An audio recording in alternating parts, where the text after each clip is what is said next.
সকলকে hello everyone, আমরা এইমাত্র একটা নতুন আপডেট পেয়ে গেলাম এনটিইউজিসি নেটের তরফ থেকে, যেটা হলো যে আমাদের অ্যাপ্লিকেশন ফর্ম জমা দেওয়ার লাস্ট ডেট ছিল 10 মে, যেটা আজকে।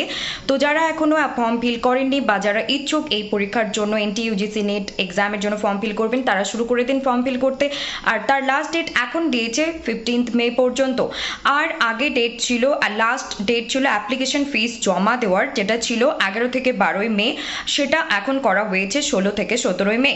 আর আগে যে ডেট ছিল, কারেকশন উইন্ডো ওপেন হবে যখন কারোর ফর্ম ফিলিংয়ে যে খুঁটিনাটি ভুল হয়েছে, ত্রুটি হয়েছে, সেটা সংশোধনের ডেট দেওয়া ছিল 13 থেকে 15 মে, সেটাকে বাড়িয়ে করা হয়েছে 18 থেকে 20 মে। এবং আগে যে ডেটগুলো ছিল সেই ডেটগুলো ছিল 11:50 PM, মানে রাত্রি 12টার আগে 11:50-এর মধ্যে, সেটাকেও বাড়িয়ে করা হয়েছে 11:59 PM এর মধ্যে। লাস্ট ডেটগুলোর আগে সাবমিশন করতে হবে, যেটাই আপনারা কারেকশন করতে চান। তো আর দেরি কিসের, তাড়াতাড়ি যান আর ফর্ম ফিল করে নিন।